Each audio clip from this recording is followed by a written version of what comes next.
Hello အားလုံးပဲမင်္ဂလာပါ Mascot Second Brand Studio မှာကြိုဆိုပါရစေကျွန်တော်အခု 7C Design ကို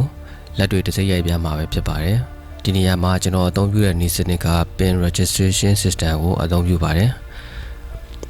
ဒီနည်းစနစ်ကိုကျွန်တော်ဘောင်ကူတော့ကလည်းတစ်ခေါက်ပြထားပါတယ်နော်သူကတစ်စိတ်ရိုက်ခုံမှာငုံနှစ်ခုရှိမယ်ပြီးတော့ကြတော့တစ်စိတ်ရိုက်ဘောင်မှာကြတော့ခွင်းရခွာရရှိမယ်တစ်စိတ်ရိုက်တော့မယ်ဆိုရင်အဲ့ခွင်းနဲ့ခွာကိုတစ်စိတ်ရိုက်ခုံမှာတက်ထားတယ်ငုံတစ်ခုမှာသွားဆွတ်ပြီးတော့ရရမှာပဲဖြစ်ပါတယ်ဒီနည်းစနစ်ကအချိန်ကုန်တတ်တာစီပြီးတော့ကျွန်တော်တို့ပင်လွဲမှုနေပါစေပါတယ်အခုပထမဆုံးကျွန်တော်ခဲရောင်ကိုအရင်စရိုက်ပါမယ်နော်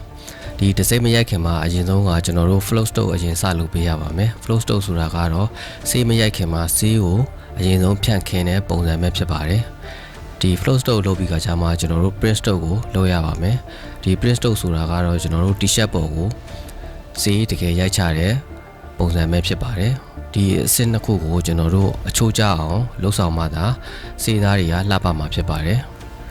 စကေပါကိုကျွန်တော်တို့စီးရရာမှာလဲ boost stone နဲ့ push stone ဆိုပြီးတော့ဒီဖိဆွဲတဲ့နီးနဲ့ဖိတွန်းတဲ့နီးဆိုပြီးတော့နှစ်မျိုးရှိပါတယ်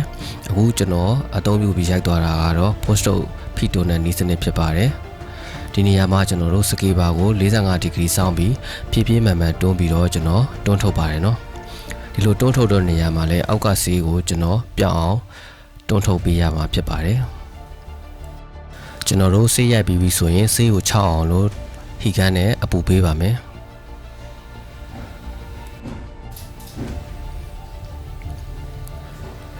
ပြီးရင်ကျွန်တော်တို့နောက်ထပ်တစ်ရောင်ထပ်ရိုက်ပါမယ်အညိုရောင်ရိုက်ပါမယ်အရင်ဆုံးကျွန်တော်တို့ flow stroke လုပ်ပါမယ်ပြီးမှကျွန်တော်တို့ print stroke လုပ်ပါမယ်print stroke လုပ်တဲ့အခါမှာလဲကျွန်တော်တို့ဖြည်းဖြည်းနဲ့မှန်မှန်ပဲဒီရိုက်ချဖို့လိုပါမယ်နော်ရိုက်ပြီးတဲ့အခါမှာကျွန်တော်တို့ဟီကန်နဲ့အပူပေးပါမယ်ဟီကန်နဲ့အပူပေးတဲ့နေရာမှာလဲကျွန်တော်တို့လက်ကိုလှုပ်ပေးနေဖို့လိုပါတယ်တနေရာတည်းပုံပဲကျွန်တော်တို့ဒီဟီကန်ကိုအကြာကြီးထိုးထားမယ်ဆိုရင်ဒီ t-shirt ကလောင်သွားတတ်ပါတယ်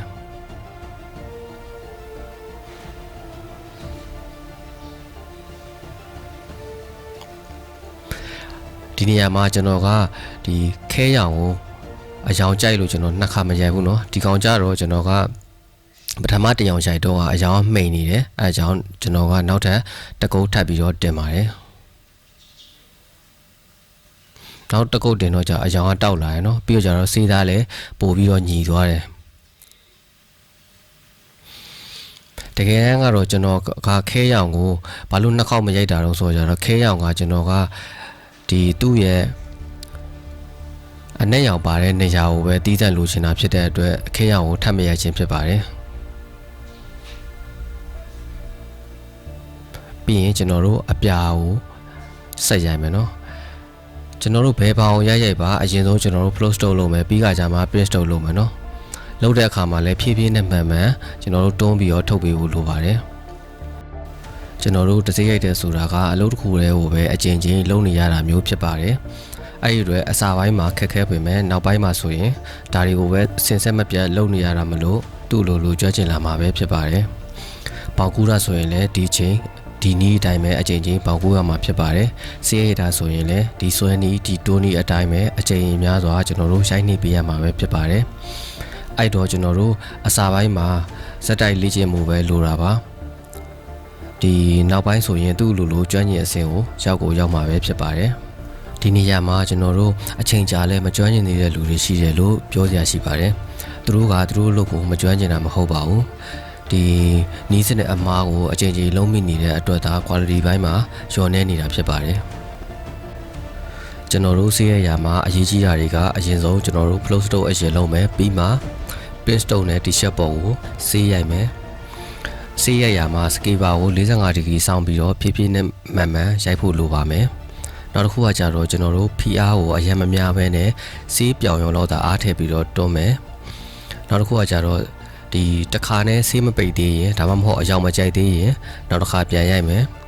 ဒါဆိုရင်ကျွန်တော်တို့တည်သက်လက်ပါတဲ့ပုံတစ်ခုရရှိပြီပဲဖြစ်ပါတယ်ဒီမှာဆိုရင်ကျွန်တော်ဒီလေမော်ရအောင်အယောင်မကြိုက်သေးလို့ကျွန်တော်နောက်တစ်ခါထပ်ပြီးတော့ရိုက်ပါမယ်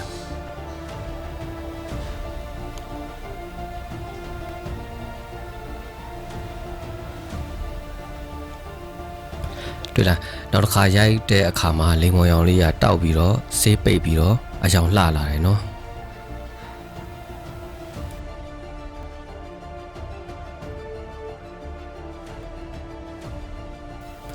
ပြီးရင်နောက်ဆုံးကျွန်တော်တို့အဖြူရောင်ကိုရိုက်ပါမယ်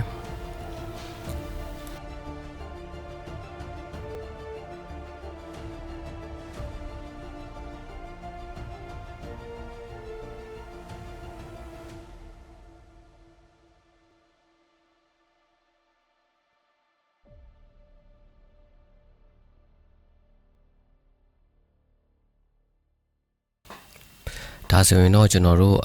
ဒီပုံတစ်ပုံလုံးမှာကျွန်တော်တို့9ရောင်လုံးပြည့်သွားပြီပဲဖြစ်ပါတယ်ဒါကတော့ကျွန်တော်ပုံအနိကရိုက်ထားတဲ့ပုံလေးတွေပဲဖြစ်ပါတယ်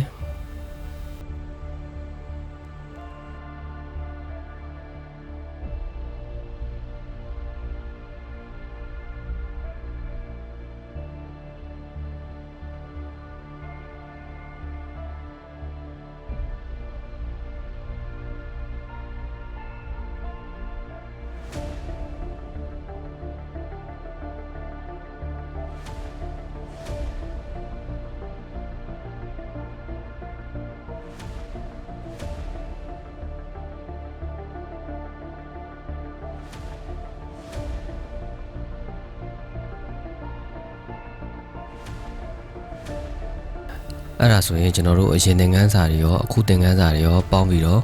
ဒေတာလှပတဲ့ဒီဇိုင်းတွေကိုရိုက်နေနိုင်မယ်လို့မျှော်လင့်ပါတယ် basic ကလပ်ပြီးလို့ကျွမ်းကျင်ပြီးတဲ့နောက်မှာကျွန်တော်တို့ advanced တန်းမှာပြန်လည်ဆုံတွေ့ကြမယ်လို့လည်းမျှော်လင့်ပါတယ်အဲ့ဒါဆိုကျွန်တော် CI သင်ခန်းစာလေးကိုဒီမှာပဲဆုံးသက်ပါမယ်အားလုံးကျေးဇူးတင်ပါတယ်